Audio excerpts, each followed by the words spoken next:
guys, this is Tim from Team PTSD, and I have here with me right now Wayne from UK actually. He originally from Malaysia, but he's since been in the UK. He is avid Transformer fan. He has followed it since G1 cartoons. Of course, that's how everyone starts, right? And he's gone into actually collecting massive amount of toys. Most of you who think you have a good collection, yeah, you should definitely have a go at him. Right, so okay, so right now we're going to discuss with Wayne about a different perspective on things, like how having this this love for Transformers, right? How it festered from growing from the cartoons to the toys and now to the game itself, right? So what is it about Transformers that draws you in? I think for myself, like most of the people, it's just what we grew up with. It's just something that I ended up watching, and then because as I was growing up, it just happened to be one of those toy lines that was really, really popular. So I got a lot of it as a kid, right. And then I think just to make it easier on my parents and make it easier on everyone else, they knew the brand, they knew the one brand that I really liked, and just bought as many of it as they could for me. So I think that's essentially what happened. So it stuck. Where in the 80s you have a lot of other brands, so you got Ninja Turtles, you got all that, Dino Riders, Mask. It just became the one brand that my family actually remembered. Right. So if they thought of anything by me, it was that. And I think it just stuck. Never really left my side. Like I was in touch with the brand one way or another. So yeah, that's pretty much it. Cool. For those of you who don't know, Wayne actually flew all the way up from UK as well to compete in the Energon Invitational, which just happened this past weekend as I'm filming this. So we initially met in UK when I went for the Energon Open, and it's good to meet him again. We've hung out a fair bit this weekend. We play tested, I guess quite a lot. Like if we constructed and sealed, we did practice on both. So yeah, it's interesting to see how a competitive player comes up from London to play in I guess the Worlds in for Transformers, right? There's nothing that scale right now. 154 players. It's the first time we are facing this, and hopefully it grows bigger. But how does it feel to like come up to compete for a big event? So it's different. I mean, it's not my first major competitive event in my life, but it's very different regardless. Like it's just different because on the scale of the scene in London, it's actually really, really small. At any given time, we've got like 20 players across the entire city. London's a big city, right? But at any given time, you've only got a maximum of 20 players, and so the meta isn't really very evolved. It's very influenced by the scene here, and even though it is very influenced, everyone has their own take on a lot of decks. So you adapt to that meta, but bringing it here was quite a rude shock to me. I mean, I felt really, really comfortable coming here. I've done quite well in a lot of local events, but it doesn't translate the same way like other competitive environments do, where you kind of know what to expect in, like, I don't know, some sports activity. You just know you need to get better in, but this is such a different thing, right? So and that goes to show actually how diverse the meta actually is. It very much is, yeah. And so coming from the UK meta for things, where the last time I witnessed was very, really, really blue heavy, like Shockwave was pretty much dominant there, and I think it's still kind of prevalent in there. But coming into the American meta, how do you see the differences between the two nations? So I'd say like a lot of other card games, Europe, UK specifically, and the rest of Europe tends to lean very heavily into the control meta.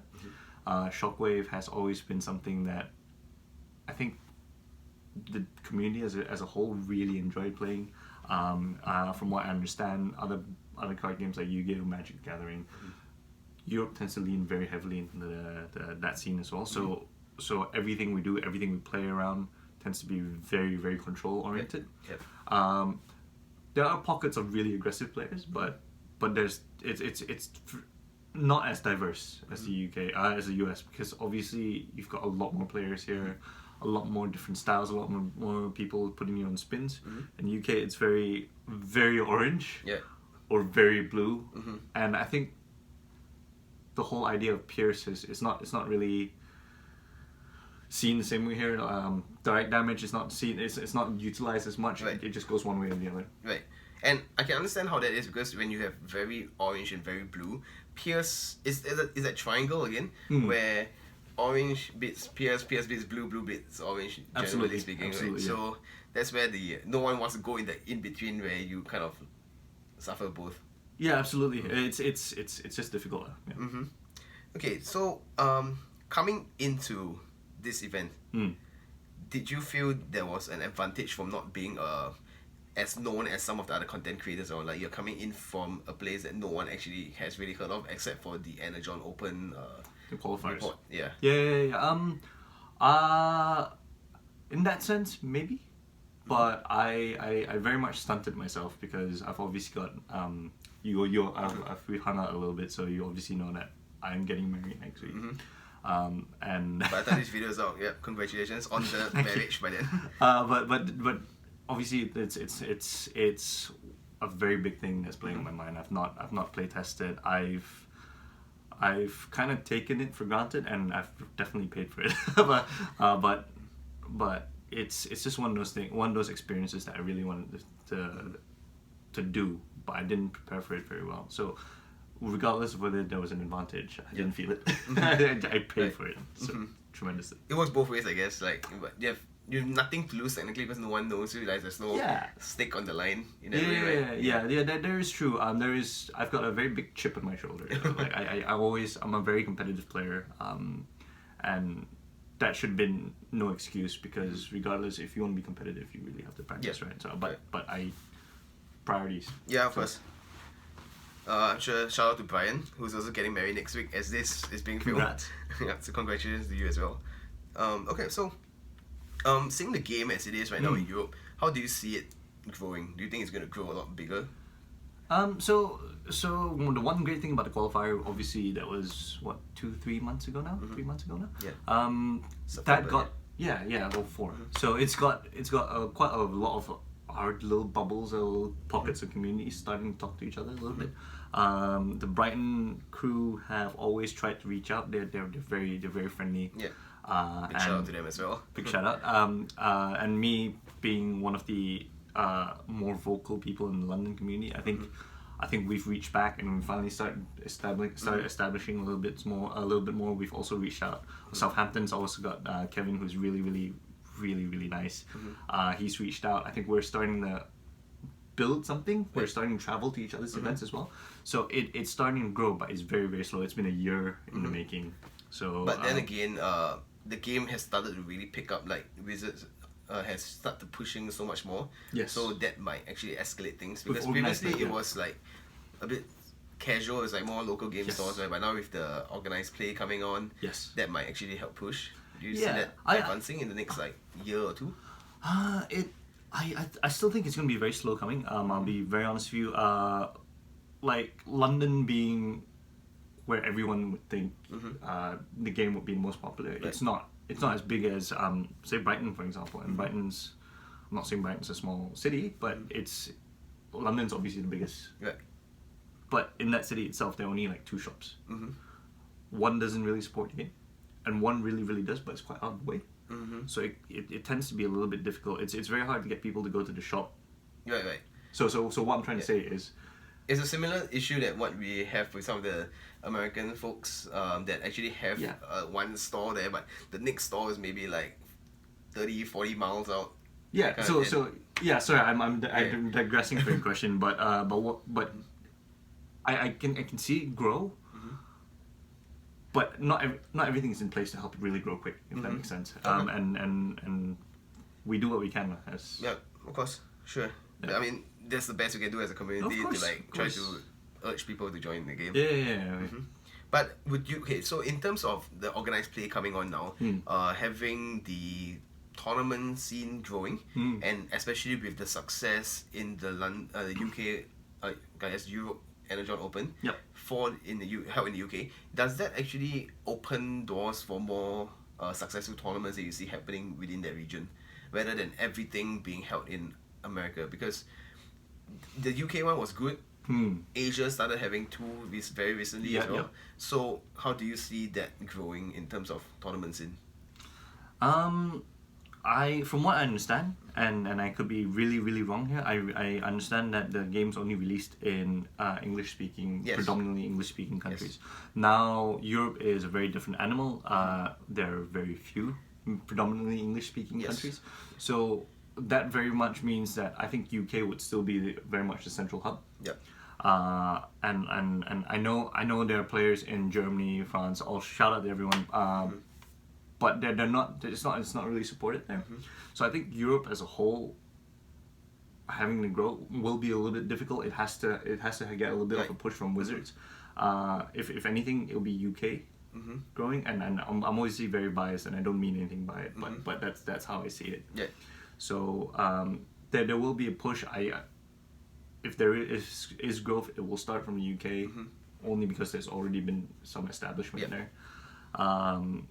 But I like, I'm sure you see it in Southeast Asia as well. It's not getting as big a push as the US. And it won't. Yeah. Like, to be fair, It's a bit tough at times, yeah. Yeah, There's politics in the background. Certain things it's just the lack of resources, and it's sometimes it's a bit chicken and egg, where sometimes you want to commit that kind of push, but at the same time you don't have the support funding and stuff to actually carry that out. So it's understandable. Yeah, and it's nobody's fault, because there are priorities that are, it's like every business, there are numbers to hit.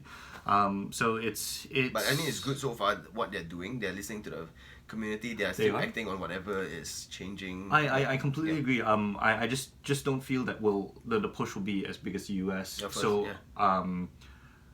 A lot of the influences, a lot of the games influences will very much still rely on content creators from the US.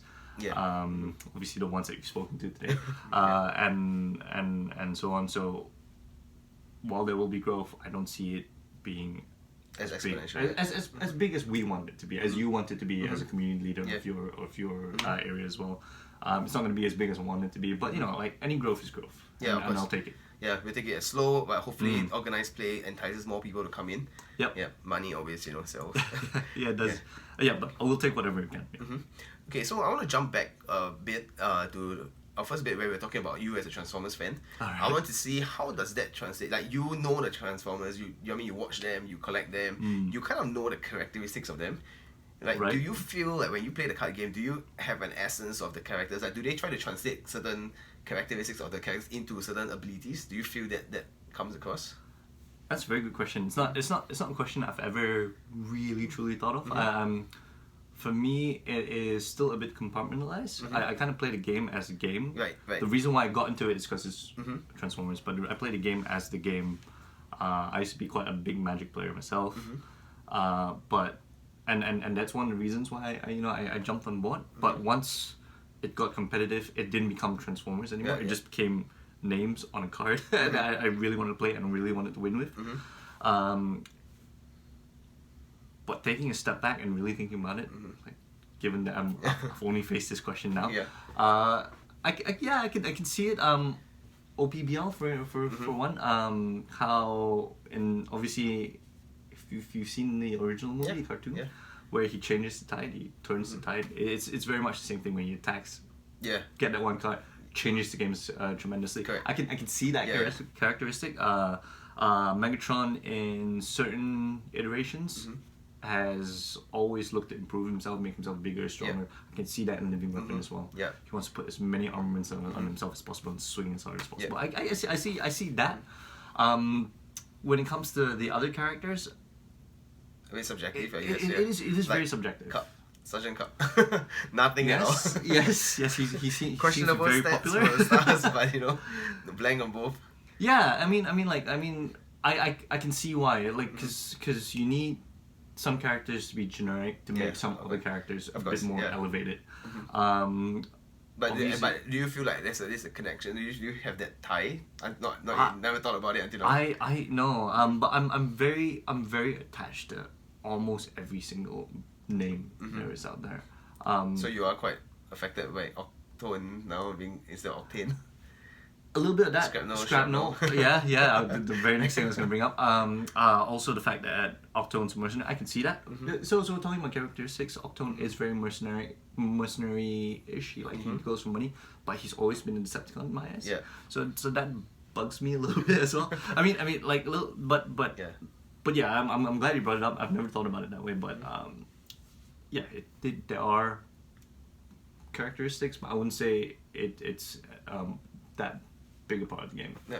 But I do like that they go obscure. I like the patrols, the old school G1 Micromasters. Okay. Little things like that. I'm a big fan of Beast Wars. I'm a fan of the brand as a whole. It doesn't matter which facet. Every single one has been a building block to making Transformers what it is today. Right. Whether it's a weaker building block or a stronger one, it's still part of what we know. G1 doesn't exactly represent characters the same way. Yep.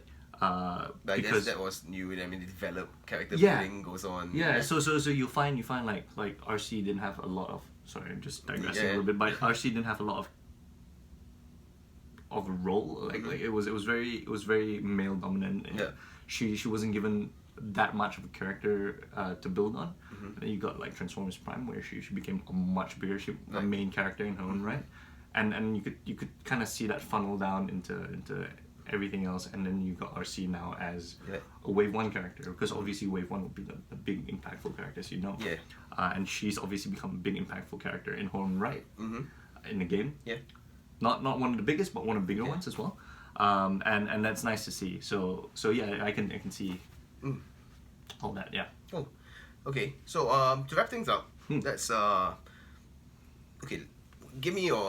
Let the community know a bit more about yourself. Besides liking Transformers, what else would the community like to know about Wayne? I understand you bodybuild. And I know others like Stefan does that as well. Yeah, we talk about it, and, actually. I think we spoke to Richard Wyatt, who was one of the top 8 in Energon Invitational. Yes, we spoke about lifting, about diets. It's a hobby of mine. It's something I've been doing for a long time. I used to be still think I'm a skinny kid. Still up here, I'm still a skinny kid. But I've never been a skinny kid since 8 years old. But okay. But I mean I'm not the biggest guy, right? Even though I say I'm bodybuilder, I'm still not the biggest guy. But it's a big part of my life. I'm a very private person, actually. I'm really vocal in the London community, but a lot of my private life I keep private. Transformers is a very big thing for me. That is also a very big part of all I like in all my hobbies. I like football. I like combat sports. It's a me thing. I participate. I'm not very good. So it's the one thing my competitive self turns off at a little bit. And yeah, that's pretty much me in a nutshell. It's not a lot else. I'm quite a boring guy, actually. It's life, Transformers, sports, my dog. That's it. Alright. So any last words to the guys back home in UK or? Yeah. I mean, I wish everyone was here. It's a great experience. It is a tiring experience. I do hope that there are more qualifiers. I do hope that more people participate to have those qualifiers, because it would be nice to have a lot of players who do want to come out, but never got a chance because a lot of qualifiers failed. They never got enough people.